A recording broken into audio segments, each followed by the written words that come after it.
Hi, I'm Mike Lowe for What Digital Camera, and today we're reviewing the new Panasonic Lumix GH2. This new Micro Four Thirds camera takes over from the GH1, but there are some significant differences on the inside. There's a new multi-aspect ratio 16 megapixel sensor that now has 3 CPU cores for much faster processing, and also the sensor outputs at twice the rate, it's 120 fields per second compared to the previous sensor, so now you get a light speed autofocus as well. In addition, the touchscreen on the rear is now touch focus, so when shooting in the updated 1080p movie mode, it's possible to have focus transitions by moving your finger across the screen.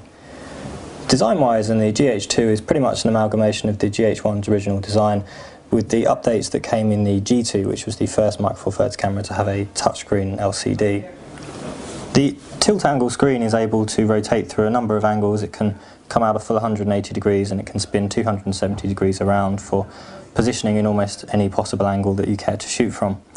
It's 3 inches inside and is fairly wide angle, which is good for movie shooting as well as stills.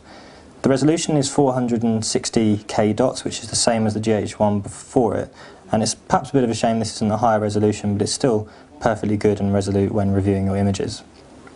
Above this there's the viewfinder, which has changed over the GH1 because it's now a slightly higher 1.53 million dot resolution, although this actually only equates to a 852 by 600 pixel resolution in real terms. The reason it's slightly higher resolution is because of the multi-aspect ratio sensor, which is physically wider than other LiveMOS sensors have been in the past, and therefore the wider array needs to translate into the viewfinder as well. Also, the improvement in the sensor by outputting 120 fields per second means you get twice the refresh rate over the GH1, and this means that lag is reduced by half. Although the focusing is very fast, the 23 area focal point array is particularly centralised across the screen and the sensor, so edge-to-edge focusing is particularly difficult to attain. However, when using the focusing, it's very useful to actually have the touchscreen ability, as you're able to literally just press on the screen what you want to focus on, and the transition between one and the next is very smooth and elegant. The GH2's 144 segment metering does a good job of outputting images that are well exposed. There aren't usually blown out highlights, and the midtones are well held. The GH2 can shoot JPEG files as well as the RW2 RAW format. The RAW files are certainly flatter than their JPEG counterparts, as the latter clearly receive a push of colour, contrast and have added sharpness to produce a more appealing final image straight out of the camera. However, it's with the RAW files that a lot more detail is available, and above ISO 800 this is particularly a good source to get the most out of your images. Colour is punchy in the right circumstances, but not to the point of being unrealistic. There are also multiple modes, including my film modes, in order to change the colour, including black and white options and other, including vibrant and nostalgic. As well as the ability to stack up to 3 of these film modes together, it's also possible to use them when shooting in movie mode. The GH2's images are incredibly impressive. From ISO 160 to 800 it easily matches that of a competitor DSLR at a similar price point. Above this, ISO 1600 does fairly well, though on very close inspection reveals that more softness is present due to image noise reduction.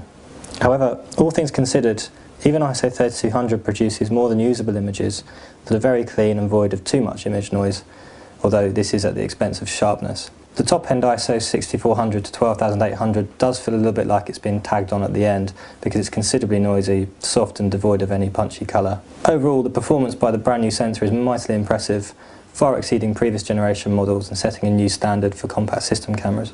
Another major update for the GH2 is its ability to shoot at 1080p. Although the GH1 before was able to do this, this new sensor allows for 1080p capture at 24 frames per second, which is the cinematic mode. As well as this, there's a 1080p 50i setting. There's also a variable movie mode which allows for an 80%, 200 or 300% slowdown or speed up capture as well. In addition, there's now fully manual control, so you're able to use the aperture, shutter priority or manual options to fix a permanent exposure as you please. The GH2 can be found for around £1,150 at the moment, although this can range as high as £1,350 with the 14 to 140mm lens. Thankfully, Panasonic has also released a body-only and a 14 to 42mm option, which keeps the price down, although overall the camera is fairly expensive considering that the Canon 60D or Nikon D7000 could be purchased potentially for less money. However, there are some very good points to the camera. It's got the best contrast detection autofocus system of any camera on the market at the moment. The 1080p 24 frames per second movie mode is highly impressive and is definitely up there with the best that is available in a stills camera. On the downside, the build feels a little bit plasticky perhaps, And the 2.5mm jack is certainly a nuisance if you want to use external microphones, but other than that there's very little to complain about indeed. The image quality is massively impressive and is a big step forwards. Overall, we gave the GH2 89% and our recommended award.